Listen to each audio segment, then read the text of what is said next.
Good morning dear students. Last video में हमने chapter 14 study किया था और पूरा कंप्लीट किया था उसे। इस वीडियो में हम चैप्टर 16 स्टडी करेंगे। हमारा चैप्टर नेम है अवर प्राइड। फर्स्ट ऑफ ऑल आप सभी को डेट एंड डे मेंशन करना है।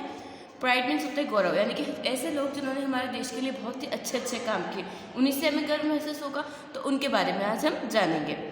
डॉक्टर विक्रम साराभाई। अब डॉक्टर विक्रम साराभाई कौन थे ये जानेंगे। नाम सुना है आपने पहले?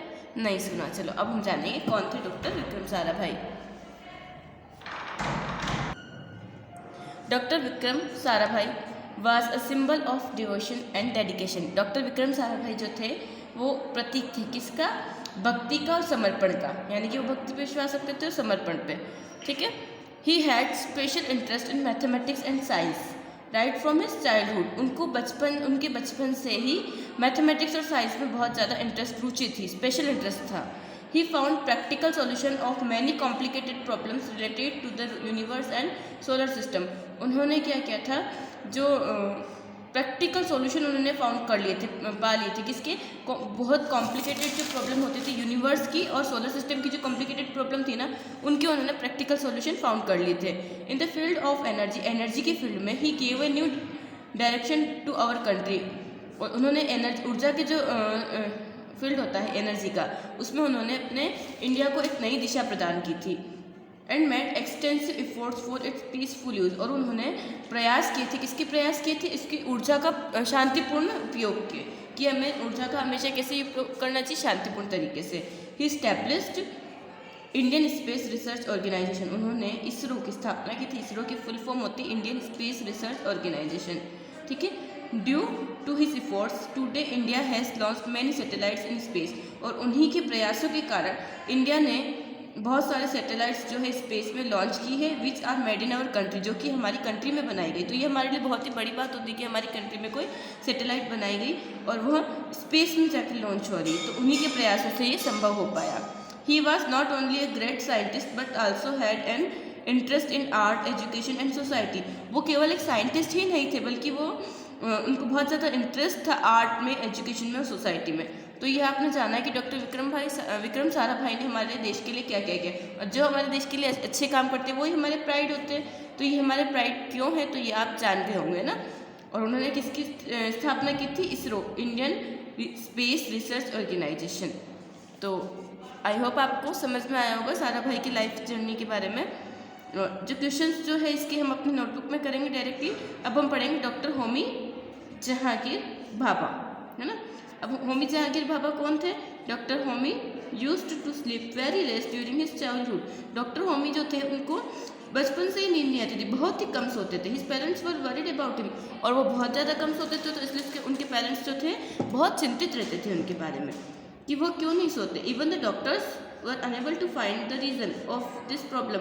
और यहाँ तक कि उनकी जो ये प्रॉब्लम थी जो नहीं सोने की, उसका डॉक्टर को भी कोई रीज़न नहीं मिला कि क्यों ये इतना कम सोते हैं। दे सेड, उन्होंने कहा, मतलब अंत में उन्होंने हार के कह दिया, there is no problem with the health of your child, कि आपके बच्चे के साथ कोई भी हेल्थ प्रॉब्लम नहीं है। Actually he is a child with such a sharp brain that there is always a continuous flow of thoughts in his mind. Actual में क्या है, उसको आप हेल्थ के साथ तो कोई प्रॉब्लम नहीं, पर आपके जो बच्चा है उसका जो माइंड है वो बहुत ज़्यादा ही शार्प है। डॉक्टर ने क्या कहा कि आपका जो बेटा है उसके साथ कोई हेल्थ प्रॉब्लम नहीं है, उस एक्चुअल में है कि उनका जो माइंड है वो बहुत ज़्यादा शार्प है। उनके माइंड में हमेशा कोई ना कोई थॉट्स चलते ही रहते, कंटिन्यूसली उनके माइंड में कोई ना कोई थॉट्स फ्लो होते रहते हैं, इसीलिए उनको नींद नहीं आती है। Thereafter his parents drew his attention towards science. फिर उनको लगा, उनके पेरेंट्स को, कि अगर इतना ज़्यादा शार्प है तो हम उनका अटेंशन किस साइड ले जाते हैं? साइंस की साइड ले जाते हैं। He had an interest in physics. उनको किस में इंटरेस्ट था? फिजिक्स में। However his father wanted him to be an engineer. और जैसे उनके फादर उन्हें क्या बनाना चाहते थे? Engineer. Therefore his higher education he studied at Cambridge University. और उन्होंने अपनी जो हायर एजुकेशन थी कहाँ से ली? कैम्ब्रिज यूनिवर्सिटी से ली, है ना। Later he discovered meson which is the heavy electron particle of cosmic rays. फिर उनके बाद उन्होंने क्या, किसकी खोज की? मैसन की खोज की। मैसन क्या था? जिसमें हैवी इलेक्ट्रॉन पार्टिकल थे कॉस्मिक रेज के, ना। He was the first director of Tata Institute of Fundamental Research, और ये पहले डायरेक्टर थे टाटा इंस्टीट्यूट के। In his life time he emphasised the use of indigenous resource. उन्होंने उनकी लाइफ टाइम में इस बात पे जोर दिया कि हमें इंडियन चीज़ें जो होती है वो यूज़ करनी चाहिए, so that India could become completely self-defend in the field of atomic science, है ना। उन्होंने क्या किस बात पर जोर दिया कि इंडिया को हमेशा जो अपनी स्वदेशी का यूज़ करना चाहिए ना, और इससे क्या हो पाएगा, इंडिया सेल्फ डिफेंड बनेगा, है ना, साइंस की फील्ड में, एटॉमिक साइंस, है ना। ही एस्टेब्लिश्ड 3 एटॉमिक रिएक्टर्स, नेमली उन्होंने क्या किया था, 3 ऑटोमेटिक रिएक्टर्स उन्होंने इस्टेब्लिश किए थे। क्या क्या नाम था उनका, अप्सरा, साइरस एंड जर्लिना। तो ये उन्होंने इस्टेब्लिश किया था, इसके नेम आपको लर्न करने हैं, atomic reactors. He emphasised the peaceful use of atomic power. उन्होंने इस बात पे जोर दिया कि उन्हें जो भी एटॉमिक पावर है उसका पीसफुल यूज़ करना चाहिए। इन हिज ऑनर, उनके सम्मान में ट्रॉम्बी वाज गिवन द नेम, उन्हें नाम दिया गया था, ट्रॉम्बी ने उन्हें नाम दिया था the Bhabha atomic research centre. उनको सम्मान देने के लिए उनका जो एटॉमिक सेंटर था उनका नाम क्या रखा था, भाभा एटॉमिक रिसर्च सेंटर। और क्वेश्चन इसके भी हम अपने नोटबुक में ही कंप्लीट करेंगे। अब हम पढ़ेंगे जीजाबाई के बारे में। जीजाबाई कौन थी, सभी जानते, शिवाजी का नाम तो सभी ने सुना होगा, टीवी में भी कई बार आता है शिवाजी, है ना, मूवी भी आई हुई है इनका, और सीरियल भी आता था एक शिवाजी का पूरा। तो शिवाजी की जो माता का नाम था वो था Jijabai. We all know the name of Shivaji very well, हम सभी बहुत अच्छे से शिवाजी का नाम जानते हैं। The credit for building his magnificent character and personality goes to his mother Jijabai. अब क्या होता है, अगर हम कोई भी अच्छा काम करते हैं तो उसका क्रेडिट किसे जाता है, हमारे पेरेंट्स को, क्योंकि हमें अच्छा काम कौन करना सिखाते, पेरेंट्स। उसी तरह जो उनका जो कैरेक्टर था, बहुत ही अच्छा कैरेक्टर था शिवाजी का, बहुत अच्छे देशभक्त थे वो, तो उसका जो क्रेडिट है किसे जाता है, वो जीजाबाई को, क्योंकि उन्होंने ये जो देशभक्ति की भावना उनमें किसने उत्पन्न की थी, जीजाबाई ने।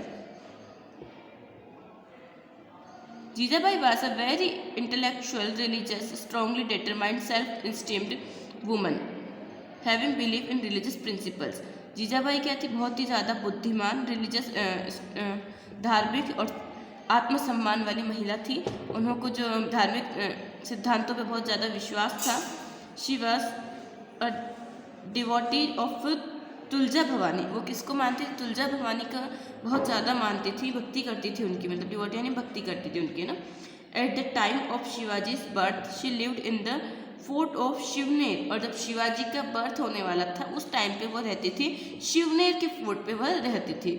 She always prayed for self respect, उन्होंने हमेशा आत्मसम्मान या फिर सेल्फ रिस्पेक्ट तो समझते ही होंगे आप कि प्रे करती थी, ब्रेवरी, बहादुरता की, and well being of her child, वो यही चाहती थी कि उनका बच्चा कैसा हो, सेल्फ रिस्पेक्ट उसको हो, या फिर ब्रेव, बहादुर हो, देश के प्रति समर्पित हो, ऐसा वो चाहती थी कि उसके बच्चे में ये सारे गुण हों। She used to narrate stories of Ramayana and Mahabharata to his son, उन्होंने क्या करती थी, वो स्टोरीज कहती थी, सुनाती थी उन्हें रामायण और महाभारत की, किसको सुनाती थी, उनके बेटे को, शिवाजी को। As she wanted him to be glorious and admirable, और इस वो उसे ग्लोरियस और एडमिरेबल बनाना चाहती थी। पेंशन सुनिए ना। She created self respect in Shivaji's heart towards his culture, उन्होंने सेल्फ रिस्पेक्ट क्रिएट की शिवाजी के हार्ट में, उनके दिल में, कि उनके कल्चर के प्रति, है ना, उन्होंने इस कल्चर के प्रति कि हमारा कल्चर ही सबसे अच्छा है, इस तरह की भावना उसमें डाली। शी इनहेंस्ड हिज नाइटली एंथुजिज्म, और उन्होंने क्या किया, उत्साह को बढ़ाया उनके। शिवाजी को inspiration from his mother only, उन्हें जितनी भी इंस्पिरेशंस मिली वो उनकी मदर से मिली है। To capture the fort of Kondala, जो कोंडाला का जो फोर्ट था उसको कैप्चर करने की इंस्पिरेशन भी उन्हें अपनी मदर से ही मिली थी। Jijabai met her son a great patriot and we can take a lesson from her life, Jijabai ने अपने बेटे को बहुत बड़ा देशभक्त बनाया। और उनसे हम बहुत अच्छा लेसन ले सकते हैं, सीख ले सकते हैं उनकी लाइफ से कि हमें किस तरह से बच्चों को सिखाना चाहिए। She always encouraged her son to face great dangerous. उन्होंने हमेशा अपने बच्चों को इनकरेज किया खतरे को फेस करने के लिए, परेशानियों को फेस करने के लिए। And challenges to protect the honour of our country. Shivaji learn only from his mother the quality to think peacefully even at the time of crisis and make full proof strategize. जो शिवाजी ने उन्होंने अपनी mother से सीखा था, एक quality सीखी थी पीसफुली सोचने की, हमेशा चाहे वो समय कैसे कितना भी कठिन क्यों ना हो ना, और अपनी बुद्धि को प्रूफ करने की, है ना। इस क्वेश्चन इसके भी हम अपनी नोटबुक में ही कंप्लीट करेंगे। Doctor Bhimrao Ambedkar. Doctor Bhimrao Ambedkar was a brilliant student right from his childhood. Doctor Bhimrao Ambedkar जो उनके चाइल्डहुड से ही बहुत ब्रिलियंट अच्छे स्टूडेंट थे। Originally his family belonged to the Nagvansh. उनकी जो फैमिली थी वो कौन से वंश से बिलोंग करती थी? नागवंश से। But later it came to be known as the caste Mahar. फिर बाद में जो उनकी कास्ट थी वो किस नाम से जाने लगी? महार नाम से। The whole of his life is a story of struggle. उनकी पूरी लाइफ एक स्ट्रगल की स्टोरी थी। As he was born in a family identified as untouchables. उनकी जो फैमिली को इस नाम से अनटचेबल, अछूत जो कहते हैं ना, ऐसा कि अगर कोई लोग यहाँ बैठे तो उनसे टच नहीं करना, तो अनटचेबल नाम से जाना जाता है। इस कारण अपनी लाइफ में बहुत सारी जो कठिनाइयाँ फेस करनी पड़ी थी। ही faced a lot of insult and blames right from his childhood. उनको बचपन से ही बहुत सारे इंसल्ट और ब्लेम्स उनको फेस करने पड़े थे, बहुत प्रॉब्लम थी उनकी लाइफ में। Therefore from his early age he developed the courage to fight against injustice. तो उन्होंने बचपन से ही आ गया था कि इनजस्टिस के अगेंस्ट उन्हें फाइट करनी चाहिए, एंड सोशल इविल्स, और जितनी भी सामाजिक बुराइयां हमें खत्म करना चाहिए। He completed his elementary level of education from. उन्होंने उनकी प्रारंभिक शिक्षा कहाँ से प्राप्त की थी वो पढ़ेंगे हम। स्कूल प्रारंभिक शिक्षा उन्होंने स्कूल से प्राप्त करके and went to Mumbai for his further studies. और आगे की स्टडीज़ के लिए वो मुंबई चले गए। In Mumbai his room was a so small that even he and his father could not sleep together। और मुंबई में इनका रूम इतना ज़्यादा स्मॉल था कि वो दो लोग भी इस रूम में नहीं सो सकते थे एक साथ। Bhimrao used to study in the light of an oil lamp. और जो स्टडी करते थे वो ऑयल लैम्प की लाइट से वो करते थे। He got a scholarship from Baroda state and went to America for his higher education. फिर उसके बाद क्या होता है, उनको स्कॉलरशिप मिलती है बड़ौदा स्टेट से और वो अमेरिका चले जाते हैं हायर एजुकेशन के लिए। He was also a part of the fight for freedom. Freedom fight का भी बहुत बड़ा पार्ट थे ये। आफ्टर इंडिपेंडेंस और स्वतंत्रता मिलने के बाद he became the president of constitution drafting committee. और इन्हें प्रेसिडेंट अध्यक्ष बनाया गया था कॉन्स्टिट्यूशन ड्राफ्टिंग कमेटी। संविधान की जो रचना कर रहे थे उसके लिए कमेटी बनाई गई थी, उसका इन्हें अध्यक्ष बनाया गया था उसके बाद।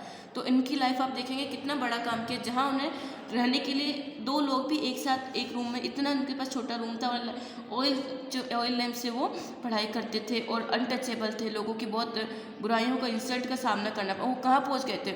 हमारे कॉन्स्टिट्यूशन की ड्राफ्टिंग कमेटी के अध्यक्ष पहुँच गए। तो ये हमारे प्राइड हुआ है ना इसलिए।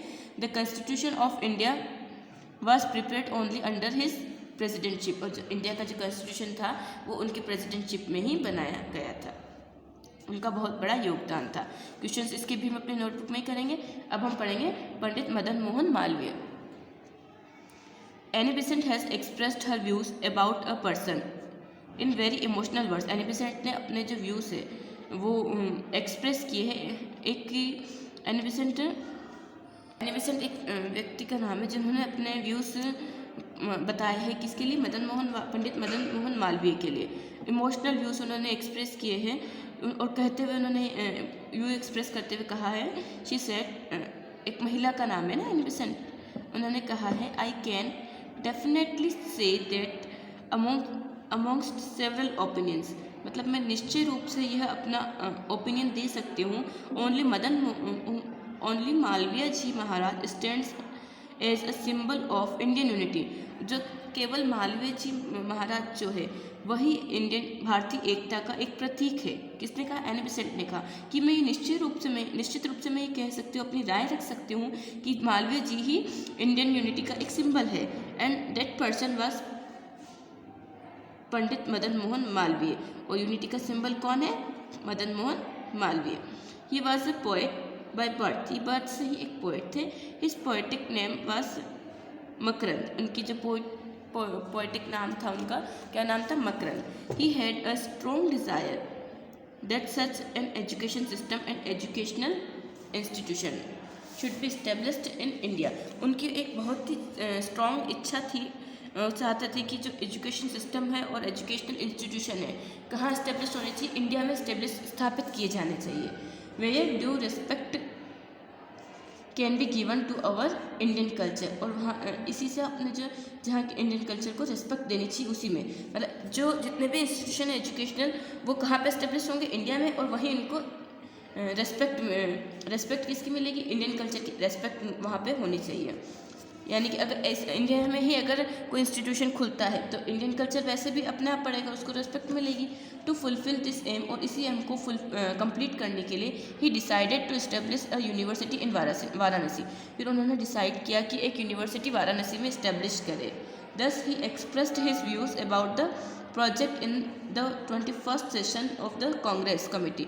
तो कांग्रेस कमेटी जो थी उनका सेशन लगता था, मीटिंग्स लगती थी, तो 21 नंबर की जो कमेटी थी उन्होंने अपने जो सारे इस प्रोजेक्ट को लेकर अपने व्यू वहाँ पे बताया कि अपने देश में भी क्या होनी चाहिए? इंस्टीट्यूशन, एजुकेशन इंस्टीट्यूशन होने चाहिए, एजुकेशन सिस्टम होना चाहिए जहाँ पे अपने इंडियन कल्चर को बहुत ज़्यादा महत्वता दी जाए, आदर दिया जाए, ऐसे इंस्टीट्यूशन होने चाहिए। तो ये बात उन्होंने सबके सामने रखी कांग्रेस के 21st सेशन में, है ना। Then on the holy day of Makar Sankranti he got as donation the land required to establish the university from the king of Banaras. उसके बाद क्या हुआ? मकर संक्रांति का जो पवित्र दिन था उस दिन बनारस के जो किंग थे उन्होंने उन्हें ज़मीन दी, भेंट स्वरूप ज़मीन दी, डोनेशन के रूप में उन्होंने ज़मीन दी कि इस जगह बनारस में आप ये यूनिवर्सिटी बना सकते हैं। आफ्टर गेटिंग द लैंड, और लैंड उनको ज़मीन मिलने के बाद Malaviya ji started collecting the donation, उन्होंने डोनेशन कलेक्ट करना स्टार्ट किया। Wherever he went he used to explain his scheme of national education to the people and he started getting a large amount of money। वो जहाँ भी जाते तो वो अपना जो भी स्कीम था उसे एक्सप्लेन करते कि हमें इस तरह के यहाँ पे एजुकेशन सिस्टम होना चाहिए, हमारे लिए क्या क्या फ़ायदे हैं इसके, इंडियन कल्चर को किस तरह से अच्छी महत्वता मिलेगी। तो ये सारे जो व्यूज़ थे वो वहाँ पे सबको बताते और एक्सप्लेन करते, उसके बाद उन्हें धीरे धीरे करके बहुत ज़्यादा अमाउंट में उन्हें डोनेशन मिलने लगा, है ना। Gradually a huge amount of money was collected. Malaviya ji also went to Hyderabad and obtain huge donation from the liberal Muslim ruler Nizam. तो एक बार उन्होंने फिर क्या किया, जो हैदराबाद के जो राजा थे, मुस्लिम थे, रूलर थे निज़ाम, उन्होंने उनको बहुत ही बड़े अमाउंट में उन्हें पैसे डोनेशन दिया। He travelled across the whole nation, उन्होंने पूरे देश में घूमे वो, है ना, and collected approximately 64 lakh rupees, यानी कि लगभग उन्हें कितना पैसा मिल गया? 64 लाख रुपीज़, है ना। अप्रोक्सीमेटली उन्हें 64 लाख रुपीज़ उन्हें वहाँ मिल गए, पूरे इंडिया में घूम के उन्होंने इतने कलेक्ट कर लिए। तो इसी बात पर गांधी जी कहते हैं, Gandhi ji had said I have learn the art of sourcing from my elder brother Malaviya ji. मैंने जो सोर्सिंग का जो आर्ट सीखा है, किससे सीखा है? मेरे बड़े भाई मालवीय जी से सीखा है। ही was a great patriot and had a strong dedication towards our culture. वो बहुत बड़े देशभक्त थे और उनका बहुत ज़्यादा स्ट्रॉन्ग समर्पण, बहुत ज़्यादा पावरफुल समर्पण किसके? इंडियन कल्चर की और है कि वो इंडियन कल्चर को बढ़ाना चाहते हैं। He prove to be a real revolutionary leader, उन्होंने अपने आप को एक रियल क्रांतिकारी साबित कर दिया है ना। He rest the spirit of India, उन्होंने भारत की अंतरात्मा को जगाया, है ना। ही बिलीव्ड दैट, उन्हें विश्वास था, we will remain slaves until nationality is not assimilated in education. हम जब तक गुलाम रहेंगे जब तक कि हमारी राष्ट्रीयता शिक्षा में सम्मिलित नहीं की जाए। उनका ये मानना था कि हम जब तक गुलाम रहेंगे, जब तक हमारी राष्ट्रीयता शिक्षा में सम्मिलित नहीं होगी तब तक हम गुलाम ही रहेंगे। It will not be an exaggeration if we say that he was the teacher of the nation. इसमें कोई अतिशयोक्ति नहीं है कि वो हमारे नेशन के एक टीचर थे, ग्रेट टीचर थे वो। तो आई होप आपको समझ में आया होगा पंडित मदन मोहन मालवीय का क्या क्या योगदान था। तो हमारा चैप्टर यही कंप्लीट होता है। आई होप आपको पूरा चैप्टर कंप्लीटली समझ आया होगा। Thank you.